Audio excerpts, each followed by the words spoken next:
Es.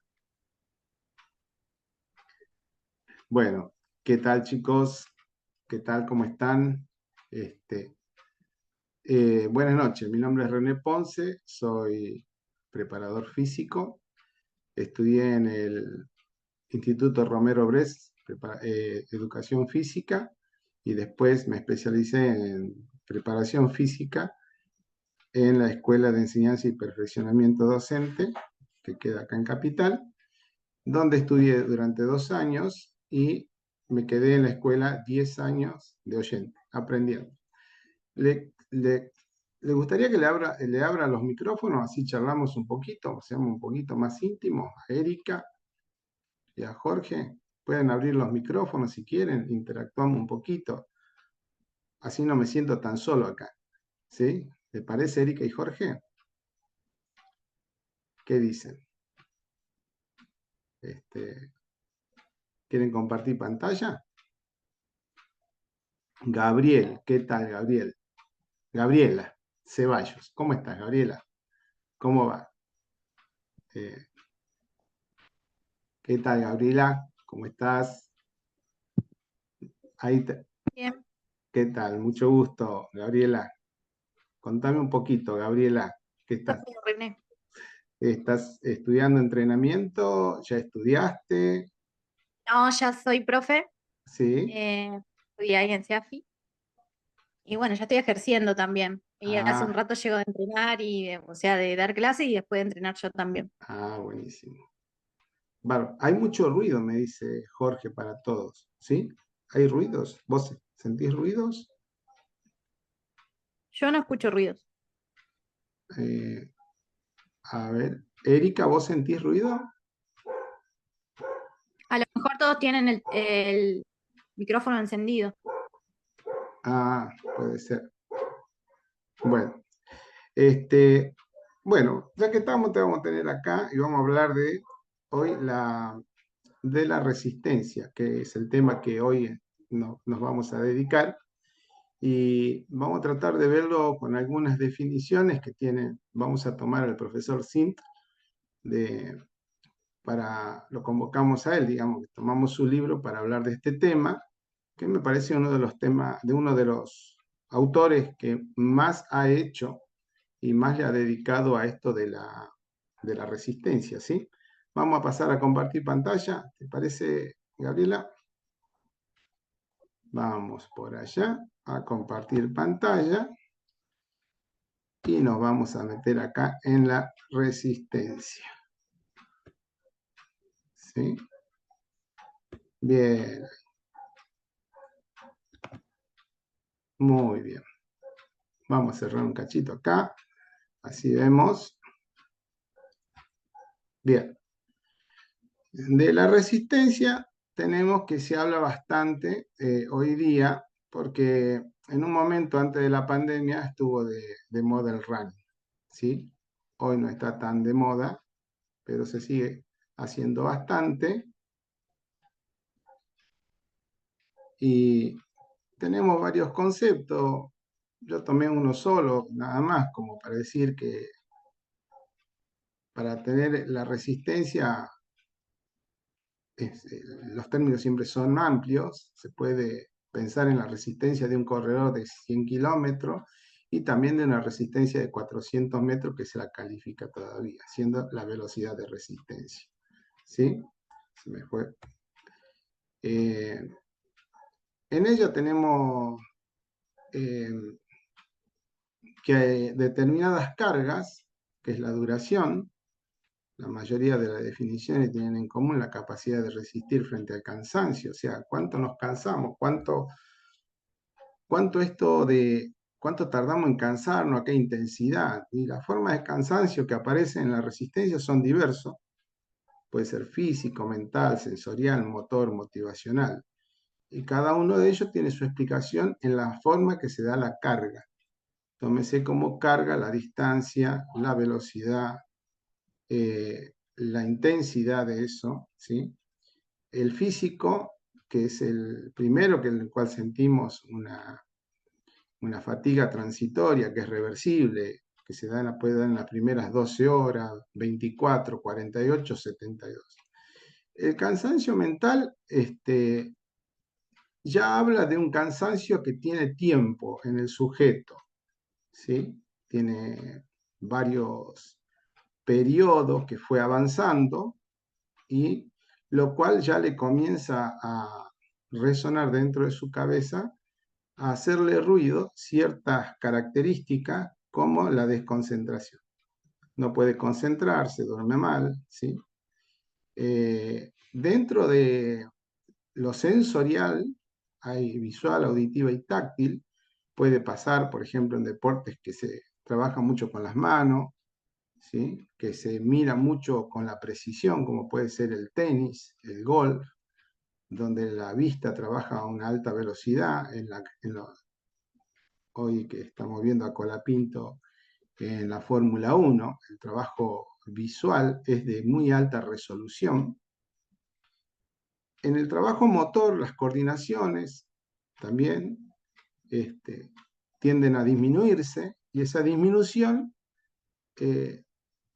atraviesa el sistema nervioso central, lo cual hay un deterioro dentro de eso, bajan las sustancias químicas que son las que producen la parte coordinativa interna celular, lo cual al elevarse esa fatiga transitoria o larga, como puede ser como la concentración, que también afecta a lo motor, tenga un gran problema, ¿sí?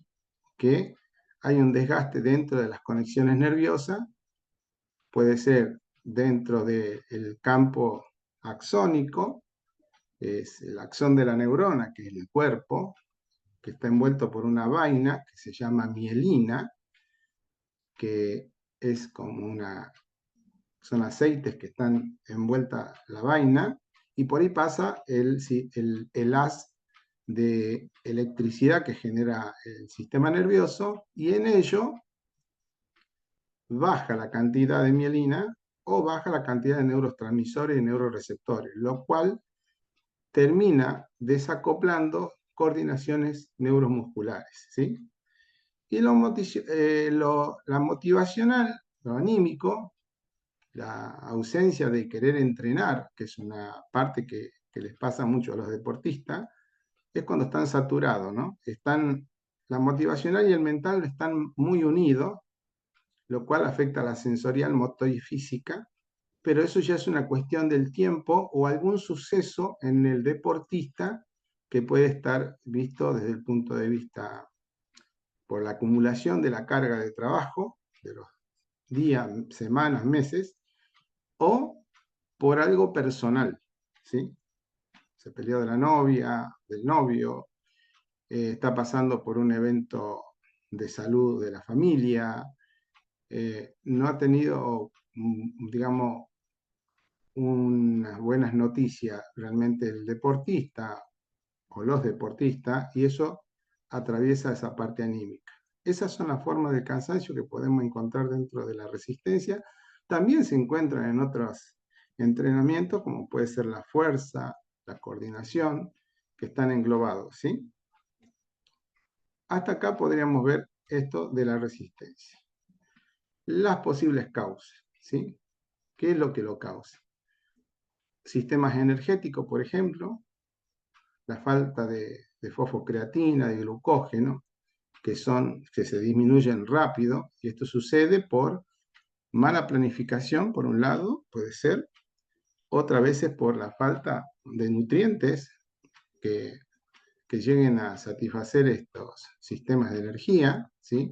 Mala administración o a destiempo, eh, hace que la fosfocreatina y el glucógeno disminuyan a una velocidad muy amplia, la intensidad de la carga, eso produce también eso. La acumulación rápida de lactato y urea en sangre, que a elevada cantidad de lactato se comienza a saturar el músculo y eso no permite que el sujeto pueda hacer su trabajo con normalidad.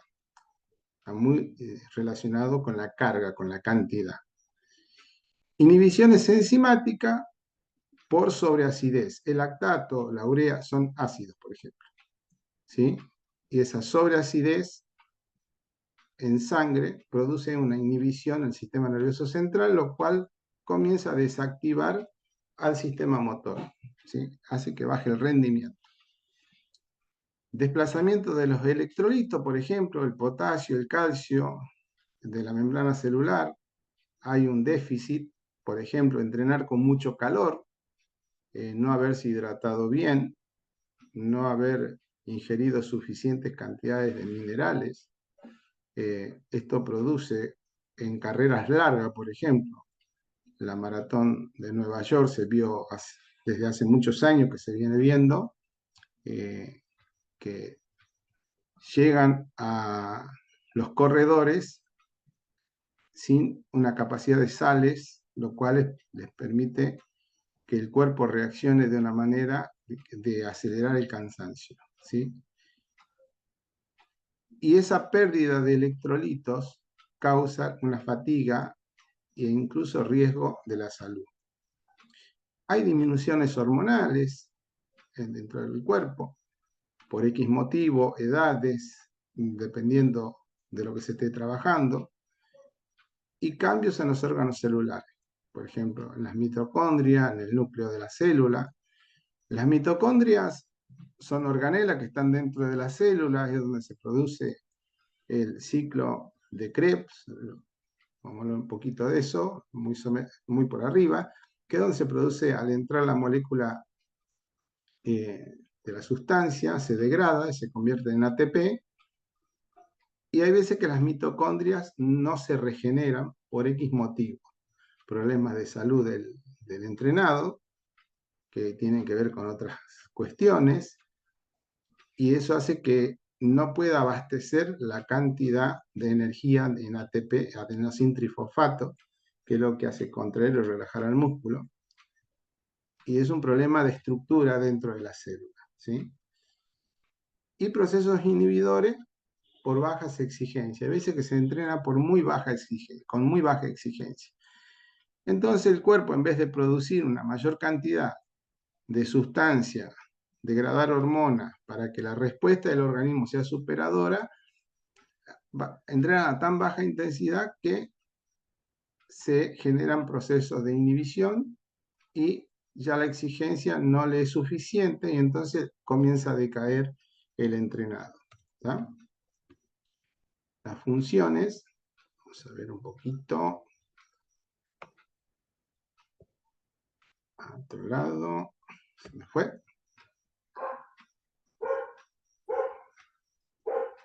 Otra vez.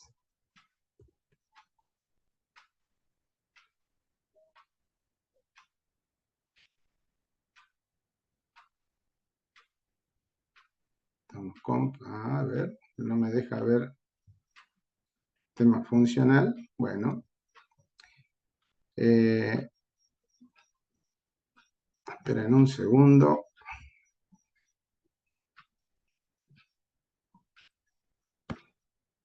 Como de compartir.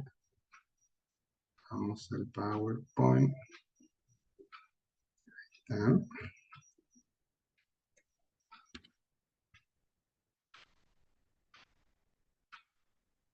Bien. Vamos a compartir de vuelta.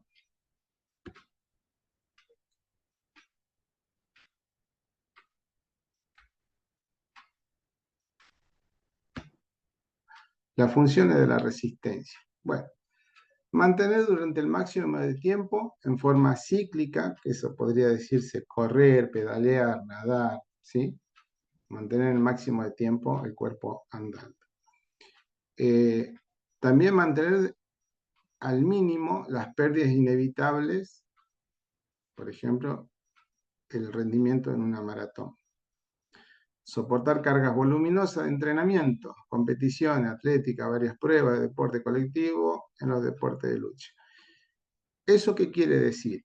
Que uno puede ser resistente para que en las formas atléticas puedan tener herramientas que en la velocidad a la que se mueven o en la distancia a la que se mueven o en la dificultad en donde yo debo confrontar con alguien, mi técnica sea resistente. O sea, la resistencia no es tan solo la función de ir más lejos o de aguantar más tiempo. También acá está involucrada la técnica y la táctica, ¿sí? Si eso no lo podemos sostener, no podemos sostener, por ejemplo, un ritmo determinado, que la coordinación se mantenga, no vamos a poder soportar, por ejemplo, lo que dice durante el máximo de tiempo, mantener durante el máximo de tiempo. Eso depende también de una buena técnica de la carrera, una buena técnica del ciclismo, una buena técnica del nadador, si es nadador de agua abierta, si son nados en pileta, como los de 400 metros, 800, 1000, no sé, la prueba que tengan para hacerla, necesitan de una alta carga de soportar la técnica. Por eso es que los corredores, una parte de la semana se dedican, o partes intermitentes en el día, se dedican a trabajar la técnica. No tan solo trabajan el tema del correr, trabajan mucho y voluminosamente el tema técnico, ¿sí? Los multisaltos, poder controlar la cadera, la brazada, la zancada.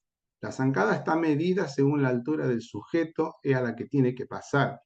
No pasa corriendo arrastrando las patas, no, tiene que ser atlético. Si ven, esto tuvimos en los Juegos Olímpicos hace poco, ver un corredor son como caballos de carrera.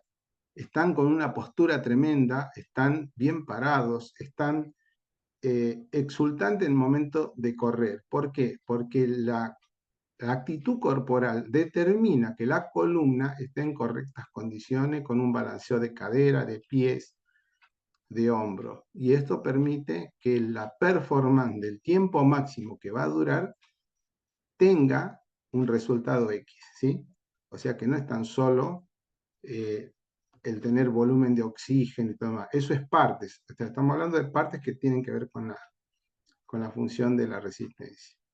También una buena trabajo de la resistencia, sea aeróbica, sobre todo las aeróbicas de base, aceleran los procesos de recuperación, ¿sí? Después de las cargas. O sea, yo tengo una carga X, hoy me tocó hacer, soy corredor de 10.000, hoy me tocaron pasadas de 1000, pero para que me toquen pasadas de 1000, yo tengo que haber hecho varios años trabajos de fondo de baja intensidad para que cuando haga las pasadas de 1000 tenga una capacidad de respuesta de recuperación acelerada. Ese trabajo de base primero debe estar. No se puede hacer un trabajo sin esa base. Y ahí es donde viene la estabilización de la técnica deportiva, lo que hablamos hace un ratito. Sin esa técnica no se puede lograr el rendimiento que estamos buscando. También dentro de eso está la capacidad de concentrarse, ¿sí? Entonces son precisos, porque, por ejemplo, el saltador de trampolín tiene que hacer no un salto, tiene que hacer cientos de saltos para que le salga bien. Y en ello la capacidad de concentración, de resistencia a la concentración, de entrar y salir a la concentración, desconcentrarse y concentrarse, determina también una resistencia mental, ¿sí? No tan solo se trata, le vuelvo a decir, de que voy más lejos, voy más rápido, sino también tengo que saber y tengo que visualizar lo que estoy haciendo. Dentro de la resistencia como elemento de la condición física, la resistencia está unida, casi todo termina siendo resistencia. Fuerza de resistencia, velocidad de resistencia, o sea, hay una parte, lo voy a contar como cuestión de color, los 100 metros llanos, ¿sí? Velocidad, lo que corría Usain Bolt. Usain Bolt llegaba a su máxima velocidad a los 70 metros. Si ven algunos videos van a ver que él no salía más rápido que los demás. Raramente lo hacía. Pero su punto de velocidad más alta se encontraba en promedio entre los 60 y los 75 metros. Todo los otros 25 o 30 metros restantes es resistencia a esa velocidad, que una vez ganada la velocidad no llegue a decaerse. Él la tenía que mantener por esos segundos, 30 metros o 25 metros o lo que le quedaba. Tenía que resistir en ese momento. Y eso es velocidad de resistencia. ¿Sí? O sea que la fuerza, un levantador de pesa, por ejemplo, más vale que la que predomine en la fuerza, pero para tener una técnica limpia, para tener una técnica de fluido, con el tiempo se tiene que trabajar una resistencia a esa técnica para tener una limpieza ante poder enfrentar ese estrés de competencia. O sea que la resistencia está involucrada en varios aspectos de la vida de todo deportista, de una forma u otra. Y la flexibilidad, que está aislada de esto, también interviene en zonas muy especiales, como puede ser, por ejemplo, deportes como la gimnasia deportiva, patinaje, donde la flexibilidad también debe ser resistente y debe ser duradera por ciertas posturas que determinan fuerza, resistencia, velocidad y precisión. Todo esto tiene que estar engramado para que se dé la resultante. No va a salir solo, digamos, no porque sean gimnastas y estén fuertes le va a salir. Tienen que ser flexibles y ser flexible en esa resistencia. Solo no va a salir de esta condición, ¿sí? Vamos avanzando y bueno, hay formas y tipos de resistencia, ¿sí? Entonces tenemos la resistencia de base. ¿Qué característica tiene? Es cuando ahí formamos nuestros alumnos nuevos. Vamos a hablar de alumnos y vamos a hablar de deportistas, ¿sí? Los alumnos nuevos, le estamos enseñando aeróbica, correr, marchar, van el primer día a la sala de CrossFit, a la sala de musculación. Cualquier actividad que a ustedes se les ocurra, van a comenzar a aparecer, a aprender técnicas, y esas técnicas y tienen una carga X, van a hacer tantas repeticiones de esto, tantas repeticiones del otro. Cuando se tome el volumen total, han resistido durante una hora de trabajo X cantidades de cosas, ¿sí? Uno dice, bueno, René, pero estuvimos haciendo fuerza para eso. Sí, es cierto, pero el trabajo netamente por debajo de la fuerza es una fuerza de resistencia, no es una fuerza neta, ¿sí? Para que más o menos vayan teniendo. Y después la resistencia se vuelve específica, ¿sí? Más enfocada a cargas específicas en cada modalidad relacionada, duración de las cargas y todo lo demás, ¿sí? En la resistencia de base 1, que es donde la mayoría debería trabajar cuando va al gimnasio, lograr muchas repeticiones, sumatorias de repeticiones. Por ejemplo, tengo que hacer flexión de brazo y es la primera vez que voy al gimnasio. Bueno, haré flexión de brazo de rodilla. Juan, sumar 30 flexiones de brazo. No imponer series de 10 o dos series de 15. Si son personas que recién comienzan, que sumen solo 30. Por ejemplo, hagan 10 series de 3 o 3 series de 10, ¿sí? O 5 series de 6 o 6 series de 5. Que ellos tomen la decisión para desarrollarle la capacidad volitiva, de la voluntad, para que ellos tengan la necesidad también y tomen una decisión de qué tipo de fatiga quieren lograr. Uno propone y que el otro disponga de cómo lo va a administrar. Uno le da una idea de eso y eso nos permite que esa resistencia de base, ya sea de la fuerza, sea la parte aeróbica, sea el tema que se esté trabajando al día, lo puedan modular y lo puedan acomodar a su vivencia, no a lo que nosotros muchas veces queremos. Esto estamos hablando de alumnos nuevos. Después tenemos resistencia de base en deportistas, que ya los deportistas están formados, pero hay un trabajo que se está haciendo siempre durante todo el año, que es la resistencia de base 1 y 2. ¿Por qué? Porque hay que mantener el sistema arterial dilatado, crear capilares, sacar la basura corporal. En deportistas se acumula mucho. Y sin los sistemas de base 1 y 2, se acumulan muchas toxinas en el cuerpo, ¿sí? Muchas acidificaciones también hay una gran cantidad de tejidos que se rompen y con estos sistemas tratamos de limpiar la parte de los cuerpos para que no se queden mucho tiempo. Al quedarse mucho tiempo producen muchas dolencias y no se curan las nanas. Cuando un deportista está trabajando, rompe mucho tejido y los tejidos hay que tratar de regenerarlos antes posible. Por eso se mantiene la resistencia de base 1 y 2, que puede ser, generalmente pueden ser correr, puede ser la bicicleta, que son dos elementos que se usan más. Hoy se está usando también mucho los elípticos porque ayudan a mantener una no impacto, ya que dependiendo del deporte, el elíptico hoy es una gran ayuda para no tener impacto y tener una buena coordinación cruzada entre la pierna y los brazos. En personas, por ejemplo, de resistencia específica, las duraciones pueden ser cortas, de 35 segundos a 2 minutos, de duración media de 2 minutos a 10 minutos, ¿sí? Ambas resistencias de la velocidad o de la fuerza. Ahí se trabajan trabajos específicos. Ahí están unidos a la fuerza y a la velocidad. Se vuelven resistencia de velocidad o resistencia de fuerza. Y después ya tenemos las resistencias que unos clásicos que uno conoce. Salen a correr 10 minutos, 35 minutos.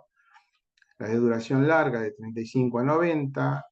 Y ya tenemos 91 a 6, de 90 minutos a 6 horas y más de 6 horas, que son ya las carreras que se corren 100 kilómetros, las trasandinas y todo esto que en algún momento estuvo más de moda que hoy en día. Pero que para eso se necesitan años de rendimiento, años de estar dentro de esa modalidad, ¿sí?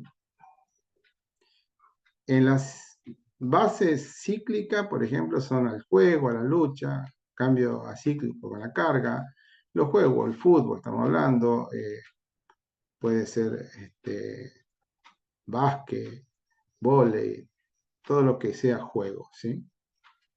Bien, y acá nos vamos. La resistencia desde una perspectiva práctica del entrenamiento. Los objetivos de la resistencia son dos, no hay tres dentro de lo que es este trabajo. O es para la salud o es para el alto rendimiento. Y dentro de la salud podemos llegar hasta ciertos niveles donde se puede lograr un buen físico, una buena performance, pero hasta que se va llevando hacia el alto rendimiento. Y después ya básicamente es alto rendimiento, ¿sí? Lo que implica cierta disciplina, lo que implica desarrollar ciertas capacidades, nos lleva a un trabajo eh, con mucha planificación, ya tiene que estar dedicada a la persona, e incluso en mantenimiento de la salud también. Hay personas que yo he entrenado que han hecho el cruce de los Andes, pero sin ser alto rendimiento, y realmente lo que ha sucedido es que han cruzado los Andes con cierto grado de lastimadura, porque nadie corre 100 kilómetros en 3 días, y acá no se puede emular un cruce de los Andes, porque acá estamos en terrenos planos. Entonces se los ha entrenado en la medida que con las herramientas que hemos tenido y con los tiempos que se nos han planteado. Y el resto lo hizo el sujeto con su coraje, su tenacidad y todo lo demás. Pero hemos tratado de prever incluso hasta evitar un alto nivel de agotamiento, saber cuándo caminar, saber cuándo trotar, saber cómo se hace una bajada. Y en el rendimiento ya es otra cosa. Ya el rendimiento lleva años, eh, y ese rendimiento implica básicamente mucha planificación, más de la que tiene una persona normal, y las personas ya dentro de ese ámbito ya no son normales biológicamente. Son como los jugadores de fútbol. El otro día me decía un alumno, se rompen el tobillo o el hombro los tenistas y se recuperan rápido. Y sí, digo, se recuperan rápido, están todos los días haciendo lo mismo. Se recuperan rápido porque hacen la recuperación a la mañana, al mediodía y a la tarde-noche. Hacen 3 veces y lo hacen en micros. Se trabaja en micros secuencia, lo cual les permite recuperarse a una tasa mayor. Recuerden que los entrenadores de alto rendimiento son personas que se lastiman internamente, el músculo se desarma, se deshilacha internamente y se vuelve a rearmar durante la noche a partir de las etapas anabólicas que se dan en la noche. ¿Sí? Recuerden que la noche, cuando uno entra al sueño, si se han dormido antes de las 11 de la noche, van a entrar en una etapa anabólica que entre las 12 y las 1 de la mañana se va a soltar una hormona que se llama somatotrofina y los va a ayudar a regenerar. ¿Qué regenera? ¿El músculo? No, regenera todo. Regenera neuronas, musculatura, fascias, tejido del hígado, del riñón, del sistema digestivo, de la flora intestinal. Regenera, en ese momento, esa hormona permite un anabolismo de curación interna, pero si solo se entró en una fase de sueño a las 11 de la noche. Si ustedes se duermen a las 12 de la noche, la hormona no se va a soltar porque necesita entrar en una fase de sueño. Eso le permite al deportista, por eso los mandan a dormir temprano. No se pueden quedar hasta tarde, porque no van a rendir, porque no se les cura el cuerpo. Por más que al otro día duerman hasta las 10, 12 de la mañana, no se regeneran. Y esto es mucho más importante dentro de los sistemas, para poder curarse de un trabajo físico. Lo mismo nos pasa a las personas normales, pero en el alto rendimiento básicamente es una firma lo que lo hace un alto rendimiento. ¿Sí? Los métodos que se usan para, vamos a hablar acá ahora netamente de corredores, ¿sí? Fundamentales dentro de lo que es los métodos continuos, que pueden tener continuo constante, se mide por frecuencia cardíaca, se mide por sensación subjetiva de esfuerzo, los continuos variables, los Fartlek. Los Fartlek se llaman de cambio de ritmo, voy corriendo, corro 200 metros a una velocidad, otros 200 a otra, y así va pasando el tiempo de la carrera y voy cambiando los ritmos, ¿sí? Los continuos variables dependen también de la, como los constantes, nada más que con funciones cardiovasculares, usan cardiotacómetro, que miden la frecuencia cardíaca y en base a eso se guía, ¿sí? Sería un poco más parecido al Fartlek. Y los continuos tienen que ser constantes. Voy a correr a cierta cantidad de pulsaciones, a cierta cantidad de pasada al 1000, dependiendo de lo que se esté planificando, ¿sí? Bien. Y después tenemos los interválicos, según la intensidad de la carga, según la duración de la carga. Sí, esto es más o menos para que tengan una idea de que son métodos y ustedes puedan buscarlos y explotarlos si tienen corredores, si tienen ciclistas, porque usan los mismos métodos básicamente. Así que no vamos a ahondar mucho en esto porque esto depende de la especialidad que ustedes se dediquen, ¿sí? Los tipos de resistencia y sus métodos de entrenamiento. Ámbito de esfuerzo, ámbito fundamental, evolutivo 1 y 2, ámbito límite, ¿no? El criterio de carga, es lo que hablábamos hace un rato, un 60 o 70% del rendimiento en esa distancia, tomamos una distancia X, vamos a hacer 10 kilómetros al 60% de mi pulsación cardiovascular. ¿Dónde estaríamos situados en una zona 1? Ahora vamos a explicar qué significa la zona 1. Y donde ya evolutivamente pasando del 70% al 90%, ya estamos buscando un rendimiento de cierta distancia. Estamos buscando calibrar el cuerpo, mejorarlo para que se den ciertas propiedades de respuesta de fatiga. Ya está estudiado esto y los que se dedican al atletismo, por ejemplo, o a X rendimiento, tiene que dar esos números. ¿Sí? Y en los ámbitos límites vamos del 95 al 100% de una distancia. ¿Sí? Vamos a hacer hoy pasadas de 1000, 10 pasadas de 1000 con la mejor marca que tengo. Por ejemplo, si es un corredor de rendimiento, estaremos hablando por debajo de los 3 minutos, el 1000. Si hablamos de una persona normal, estarán por 4 o 5 minutos, dependiendo del candidato y el tiempo que tengan para la carrera, o sea, de la experiencia que tienen, ¿sí? más o menos por ahí andan esos criterios.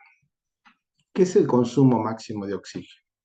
¿Sí? Representa el volumen de oxígeno durante cualquier, o sea, cómo meto la mayor cantidad de oxígeno en el cuerpo durante cualquier tipo de esfuerzo.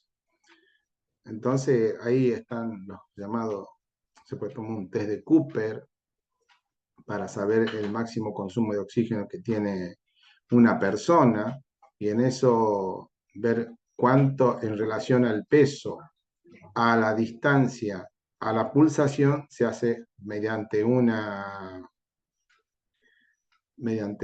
ecuación, se saca la cantidad de, que le da el consumo máximo de oxígeno. Y de ahí se puede traspolar ese dato a cuánto va a correr la pasada de sus 1000, o de sus 500, o de sus 100 metros, o de lo que esté entrenando, o de la bicicleta, por ejemplo, también, ¿no? Alcanzando su VO2 máximo y representa un índice fundamental para medir la disponibilidad de un sujeto, es lo que acabo de explicar, ¿sí? Eso es lo que se entiende como consumo máximo de oxígeno. Hay un montón de evaluaciones que permiten, eh, dependiendo los deportes, tomar ciertos test y analizadores de gases también. Por ejemplo, han visto en algunos gente corriendo en una cinta con una máscara en la boca. Eso permite analizar los gases y saber el consumo de oxígeno. También se toman más datos ahí.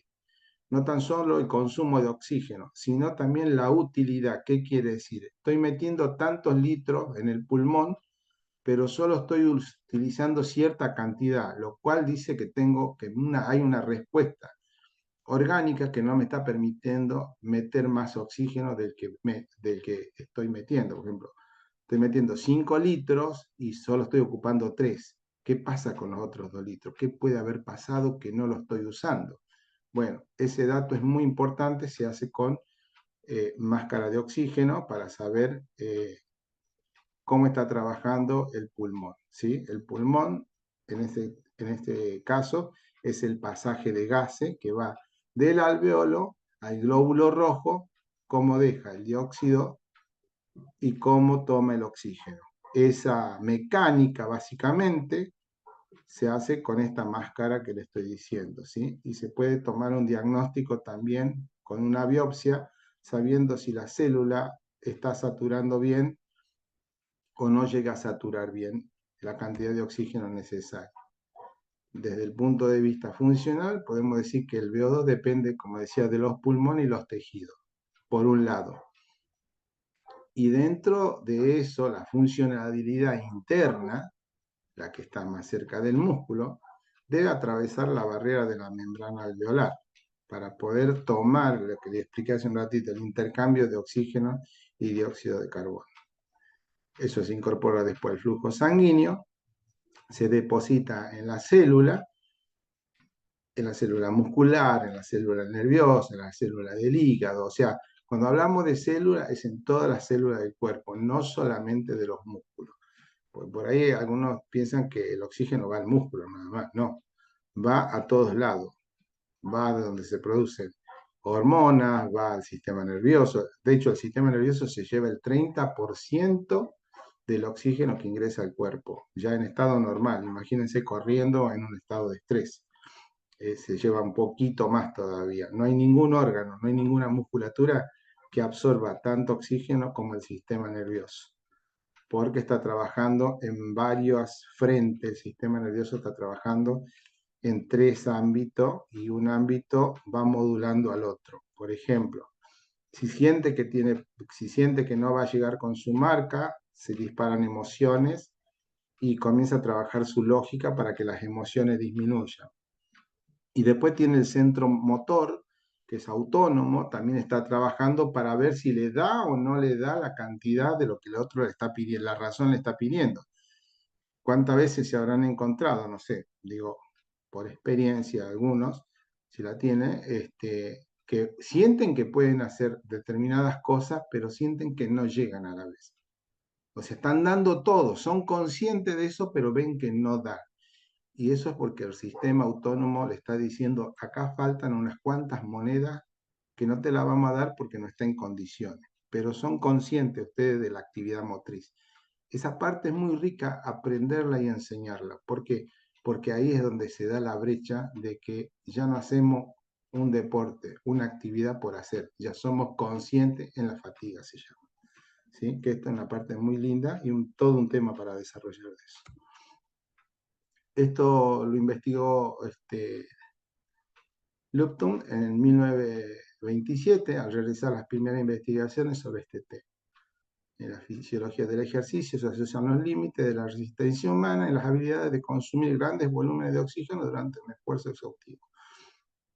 Gil Lupton, que es uno de los primeros investigadores dentro de este tema, lo quería poner como dato de color, ¿sí? Y bueno, esto nos lleva a los umbrales aeróbicos con valores, habrán escuchado, de lactato. 2 milimolas de lactato para el umbral aeróbico básico. Hablábamos hace un rato del tema de aeróbico de base.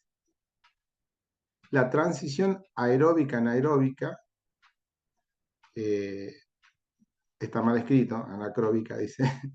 Existe un equilibrio entre la formación y la eliminación del lactato. El lactato se mantiene mientras no se incremente la actual intensidad. O sea, si yo mantengo cierto ritmo de la carrera, cierto ritmo del gasto en bicicleta, cierto ritmo de la natación, se va a mantener la cantidad de lactato y el cuerpo va a poder sacarlo, lo va a poder acomodar en otros lados del cuerpo, como el hígado, para poder utilizarlo de vuelta y hacer como un reciclaje y no va a variar porque tiene una velocidad constante. Si llego a variar eso, ya me varía toda la estructura del entrenamiento, ¿no? Por eso está dentro de lo que se llama transición aeróbica anaeróbica. El umbral anaeróbico, 4 milimolas de lactato en sangre. Ya ahí cambia la saturación, o sea que el tiempo de trabajo va a ser más corto.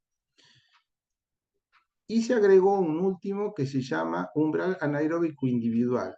Los valores de los umbrales entre 2 y 4 milimolas son magnitudes empíricas, deducidas de la situación respiratoria y metabólica. Acá hay un punto aparte, nos está diciendo el autor, que de toda la teoría que tengo arriba, umbral aeróbico, transición aeróbica, anaeróbica y anaeróbica, hay personas que pueden trabajar con 4 milimolas de lactato como si tuviesen 3.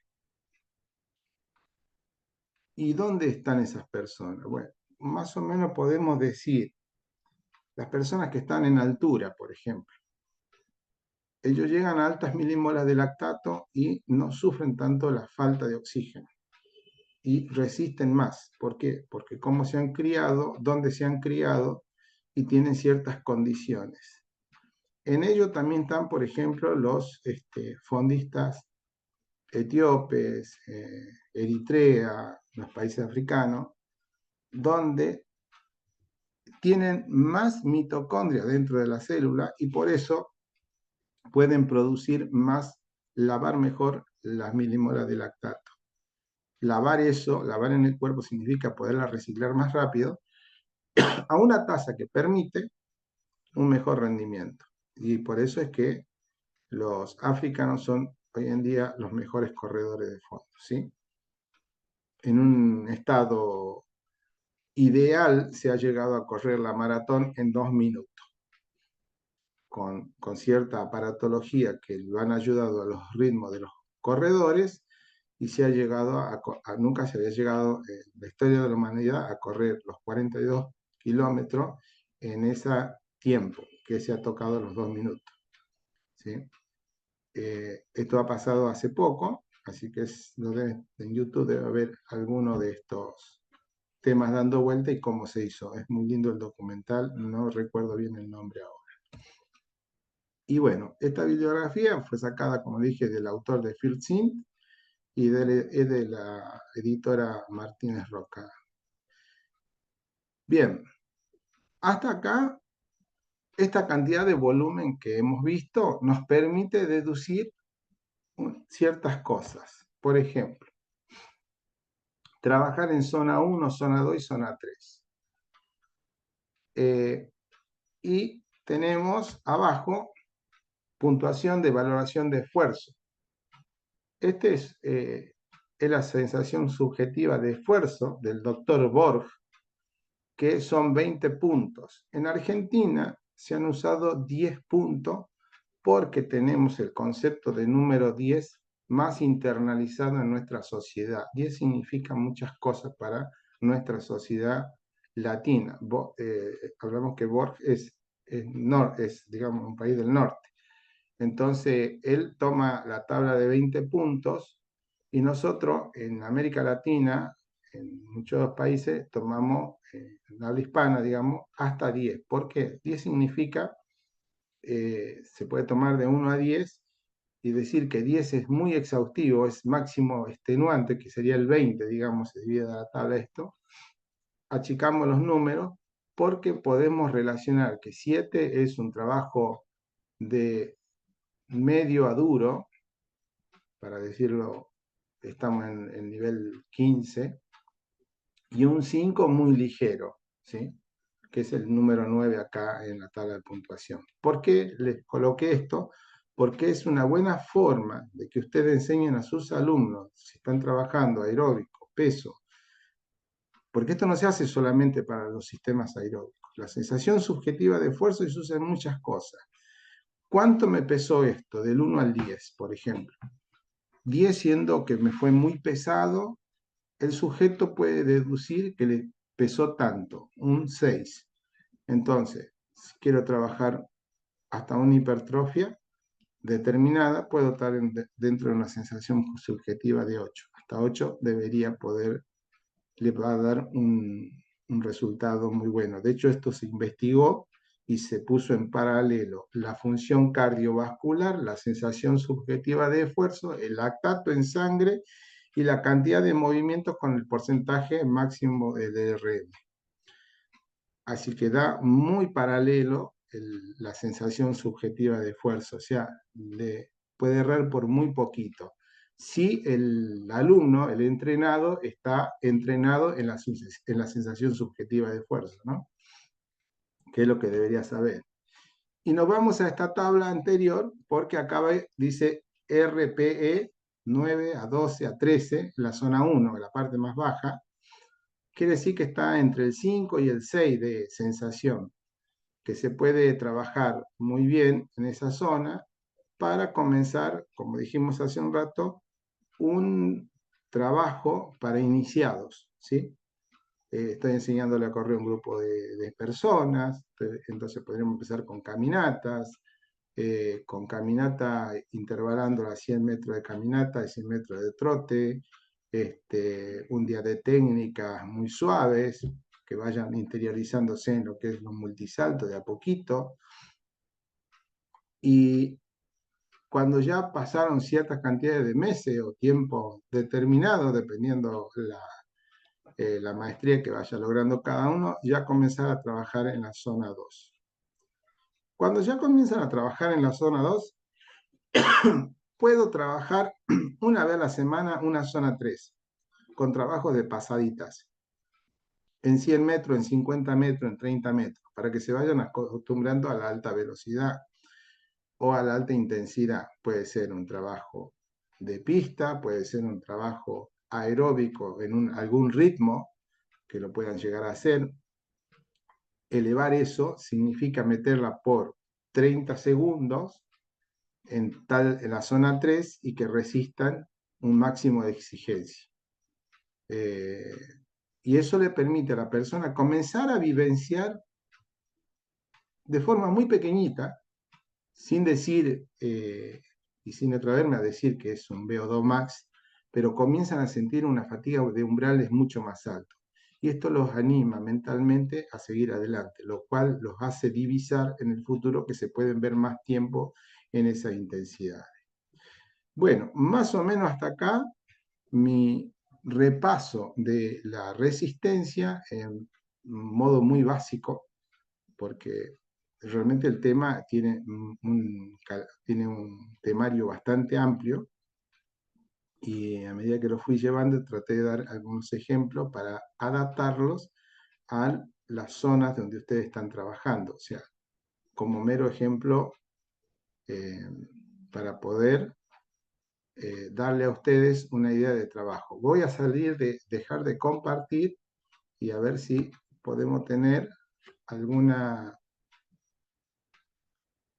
algunas preguntas. Si ustedes quieren hacer, por favor.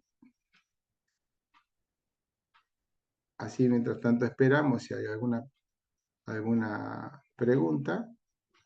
Les voy contando de que en mi época de joven fui corredor de medio rendimiento a alto. Estuve entrenando con un grupo de españoles durante 2 años, los cuales tenían todas estas cosas que ustedes acaban de escuchar, incluso hasta análisis de gases, que ya se hacían en los años fines de los años 80, y nos venían a evaluar eh, de España, porque estábamos dentro de un equipo, que después se fue, algunos de los chicos de acá de Argentina se fueron a correr a un club que se llama Larios. Eh, ¿Alguna pregunta? ¿Algo que se le haya quedado? Sí, ahí está, Jorge.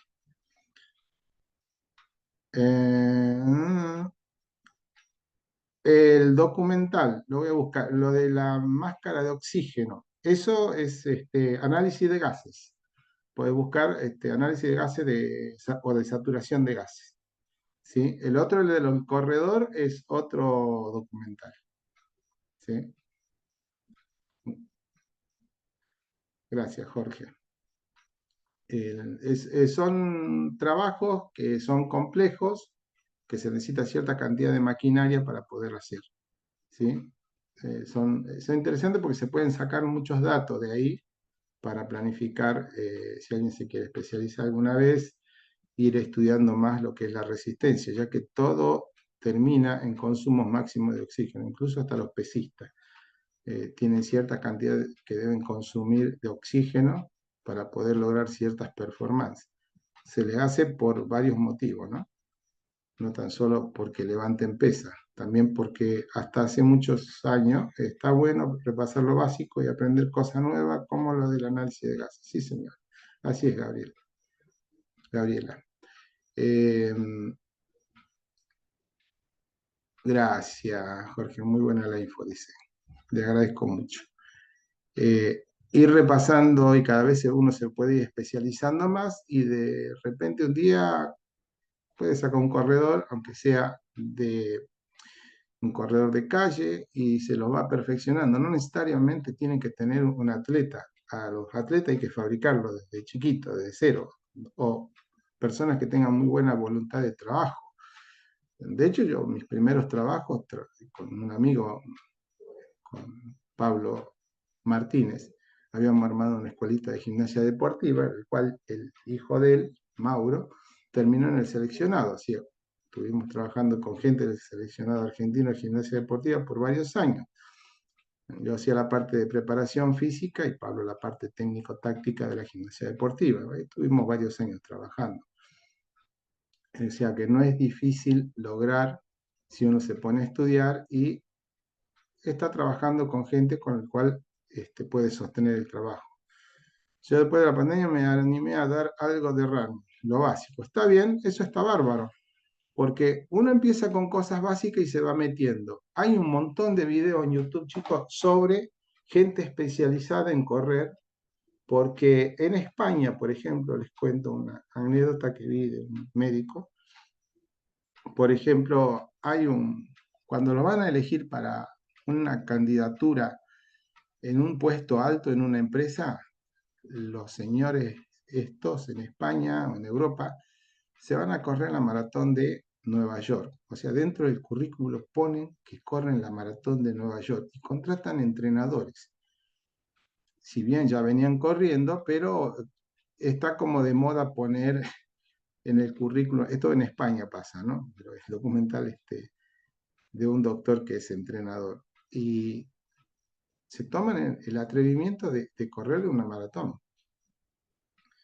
Y, y para eso contratan personas especializadas. En España está muy de moda y hay mucha movida de la carrera. Bueno, casi en toda Europa. Digo España porque nosotros tomamos el material de España. Sí, ¿por qué ponen esto? Explicaba este médico. Porque parece que eso les da chapa y lo hacen más fuerte y lo hacen personas como que van a pelear en una empresa hasta el final, más o menos que son gladiadores. Entonces también son gladiadores en la vida, son gladiadores en la empresa. Cuando ustedes comiencen con un grupo, sea de corredor, de gimnasia, traten de llevarlos al ritmo que ellos pueden, no al que ustedes digan. Uno de los mayores errores que se cometen dentro de los gimnasios es darle a la gente cosas que no pueden lograr. Traten de construir, porque cada persona que va al gimnasio busca un logro personal. Ponerlos a todos al mismo nivel, sí hay técnica para correr, ahora te explico. Buscar cada uno el nivel que corresponda, ¿sí? La técnica para correr son multisaltos. Buscarla por multisalto de la carrera y se practican aisladamente. Skipping A, skipping B, paso de ganso, punta, salto canguro, motoneta. Están todos lo van a ver haciendo talones a la cola y comienzan haciendo multisaltos en 10 metros. No tienen que hacer todos tampoco de golpe. Comienzan enseñando tres como entrada en calor. Un día pasan una semana, 2 semanas, después agregan el cuarto salto, después agregan el quinto salto y así sucesivamente.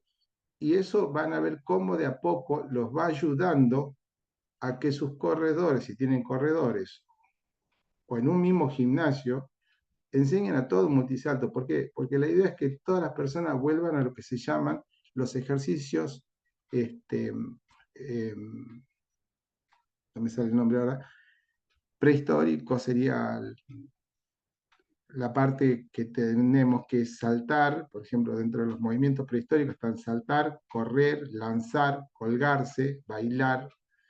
Eh, Eso serían los movimientos básicos humanos. De eso no nos enseña nadie, lo podemos hacer solo.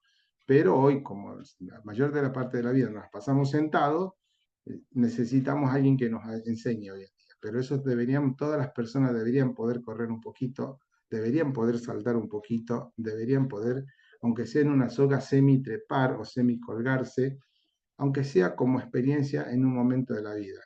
¿Sí? Bailar creo que casi todo el mundo baila. Lanzar también eh, desde una pelota esa que pesan 3 kilos, lanzarla, o acomodar el cuerpo para los lanzamientos. Bueno, todo eso está engramado en nuestro sistema genético. No es que no lo tenemos guardado nada más. Dejamos de usarlo porque hoy ya los alimentos no los vamos a cazar, se compran en otro lado. Eh, Eso es muy importante, el tema de los movimientos prehistóricos, ¿sí? Hay también gente que habla de esto en un estudio de fascias. Eh, bueno, si alguien tiene alguna pregunta más, le gustaría saber algo sobre la carrera, sobre las técnicas dentro de los gimnasios, no importa qué se dé, chicos, si se está dando fuerza, si se está dando lo que se esté dando, traten de ir al ritmo de la gente, no la gente al ritmo de ustedes. ¿Sí? Como se lo digo con un poco de experiencia que llevo más de 30 años enseñando. Cada vez que queremos meter a las personas a nuestro ritmo, cometemos uno de los primeros errores. Si no tienen más preguntas, me gustaría despedirlo y ya liberarlos. Son las 21:06. ¿Sí? Ha sido para mí un honor estar. Le agradezco a la escuela y realmente a ustedes por estar. Muy interesante lo de los movimientos prehistóricos. Muchas gracias, gracias. Muy clarito todo. Se agradece mucho, Gabriela. Eh, y espero alguna vez dar algo más, si me lo permite la escuela, y bueno, estar en contacto con ustedes. Mi nombre es René Ponce y ha sido un gusto estar acá. Muchas gracias, que tengan buena noche, buen fin de semana. Feliz Día de la Madre para los que son mamá, para sus mamás. Gracias por los saludos, gracias a ustedes y que la pasen lindo, ¿sí? Nos veremos. Adiós.